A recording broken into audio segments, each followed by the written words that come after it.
Alright, squad, let's dive into this low-key wild ride that kicks off bridge to Terabithia. First off, picture it, a small town where cows outnumber people and life moves slower than your Wi-Fi on a stormy day. That's where we meet Jesse Aarons, our boy Jess.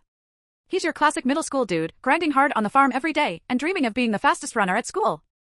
Honestly, if life was a video game, Jess would be stuck in tutorial mode with everyone spamming him with chores while he's just trying to level up his running skills.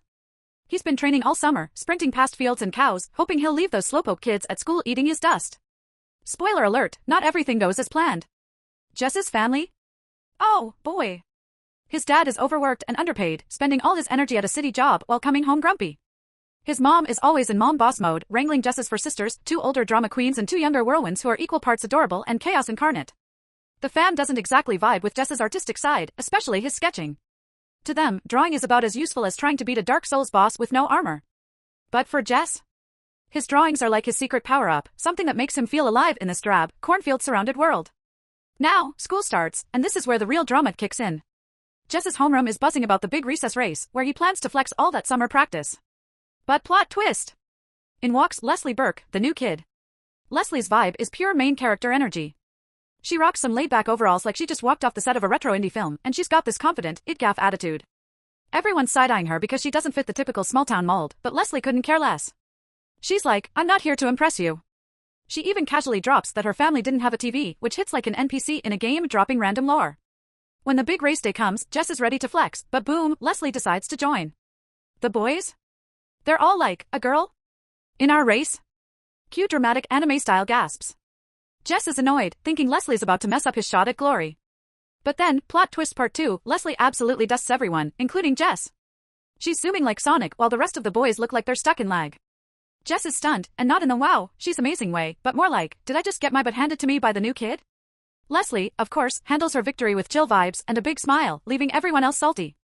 Things could have stayed awkward, but then Jess and Leslie start to click. It's not instant BFF status, more like when you're stuck in a group project with someone and realize, wait, you're actually pretty cool.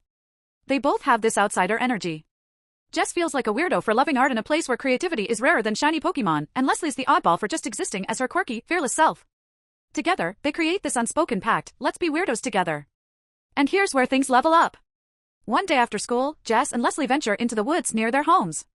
It's not just any random patch of trees, it's about to become their secret kingdom, their ultimate escape. They swing across a creek on a rope like they're in some DIY action movie, landing on the other side where they declare themselves rulers of a magical realm they name Terabithia. No big deal, just 2 kids casually founding their own fantasy world. Leslie, with her epic storytelling skills, spins this whole lore about Terabithia being a kingdom full of magical creatures and brave warriors. Jess is all in, sketching ideas and soaking up her imaginative vibes. Terabithia isn't just a hangout spot, it's their armor against real life. Bullies at school? Not a problem in Terabithia, where they're kings and queens. Family drama? Doesn't exist in a place where squirrels are spies and every stick can be a sword. Jess and Leslie are building more than a world, they're building this unbreakable friendship where they can be 100% themselves. Honestly, it's goals. Now, about those school bullies. There's Janice Avery, the classic middle school villain. Picture Regina George, but less glam and more mean girl on a budget. She's the queen of making other kids miserable, and one day she pulls a power move by stealing Jess's little sister Maybelle's Twinkies. Maybelle, who worships Jess like he's a superhero, is devastated. Jess and Leslie decide they're not letting this slide. They hatch a plan that's part prank, part straight-up psychological warfare. They write a fake love letter from Janice's crush, Willard Hughes, and slip it into her desk. When Janice reads it and realizes she's been played, the fallout is chef's kiss perfection. She's humiliated, and Jess and Leslie are high-fiving like they just beat the final boss.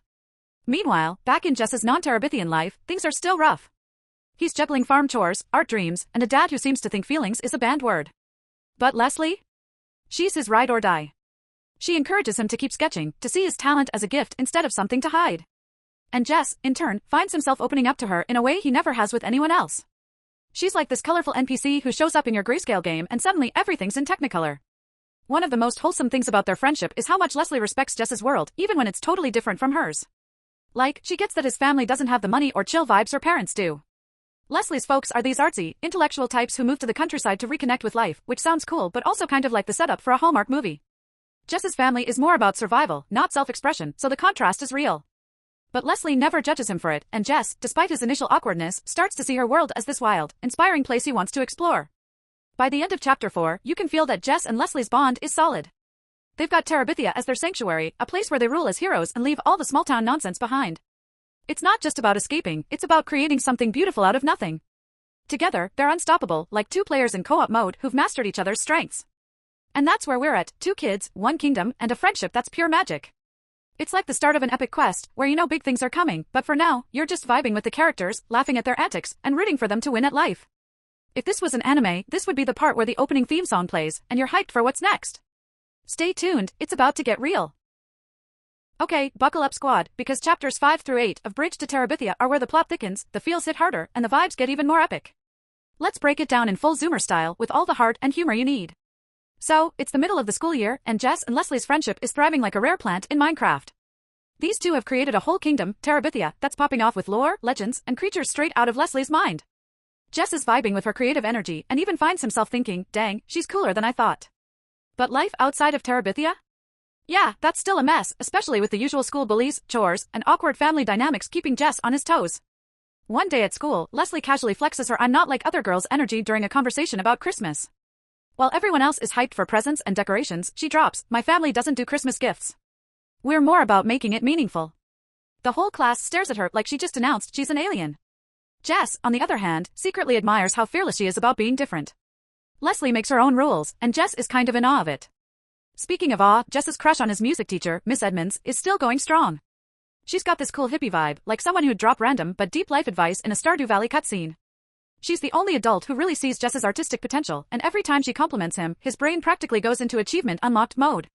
It's cute, and also a little sad, because you can tell Jess is desperate for anyone, to really notice him. As Christmas rolls around, Jess is stressed because, let's be real, his family is broke.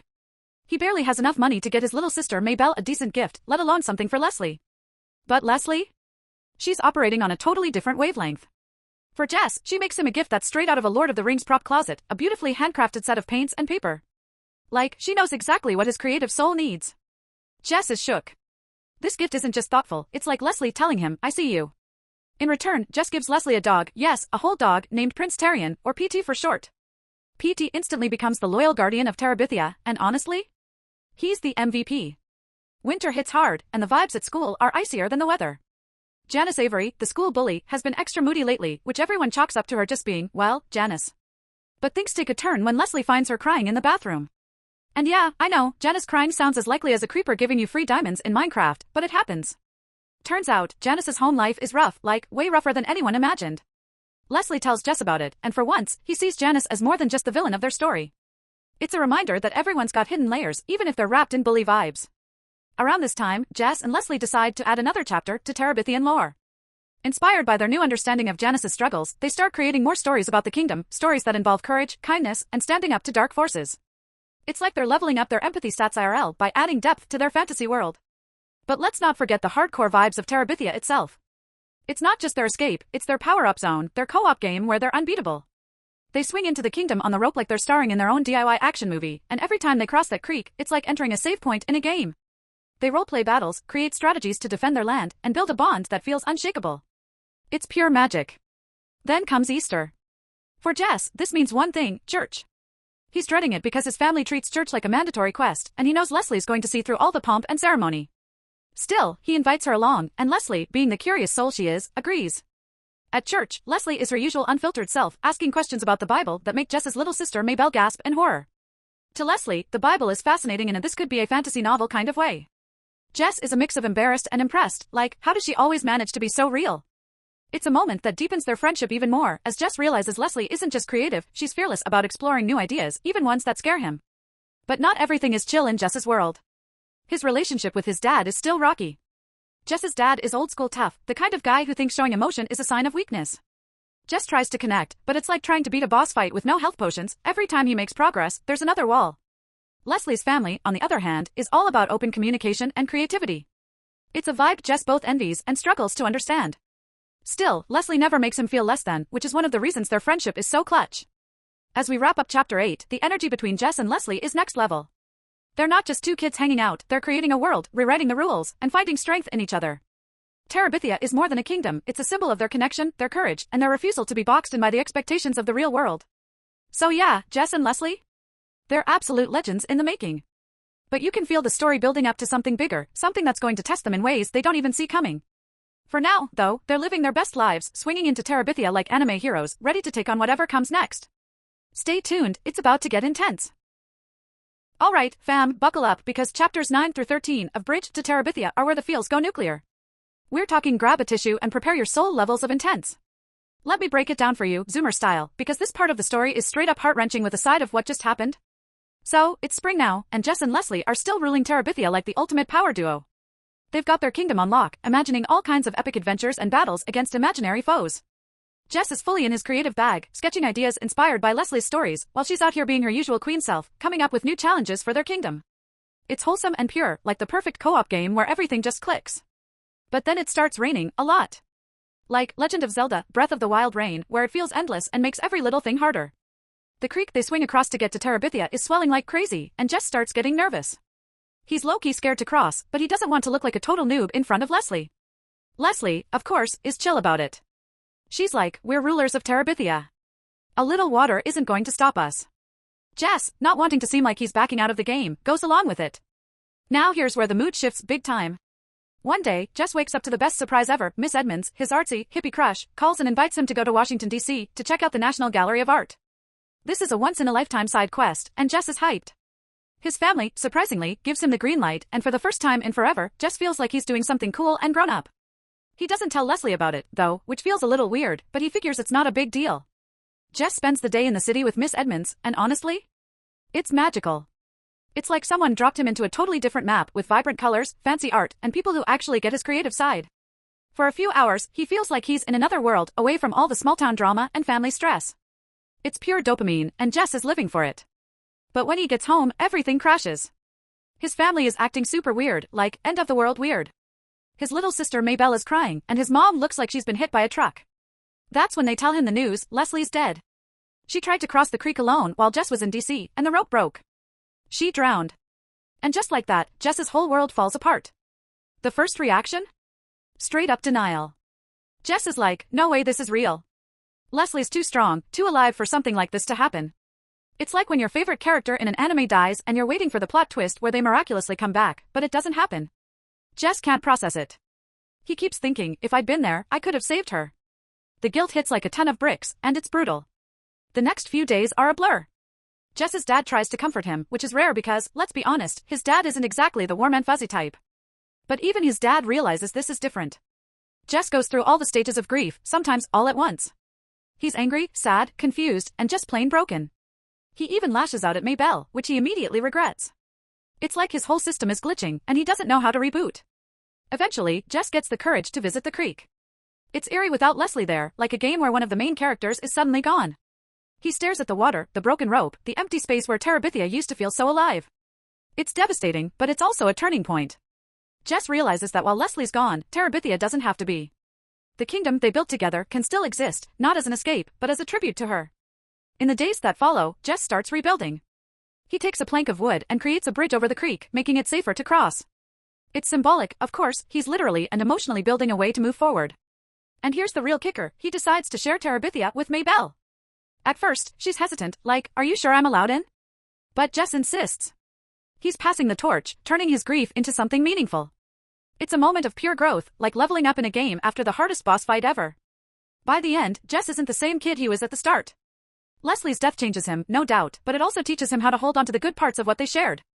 He carries her creativity, her courage, and her zest for life into everything he does. Terabithia lives on, not just as a magical kingdom, but as a reminder that even in the darkest times, there's a way to keep the light alive. And that, my friends, is how Jess Aarons becomes a true king, not just of Terabithia, but of his own heart. It's bittersweet, but also kind of beautiful, like the ending of an anime that leaves you in tears but also gives you hope. Jess and Leslie's story is one for the ages, and trust me, it'll stick with you long after you close the book.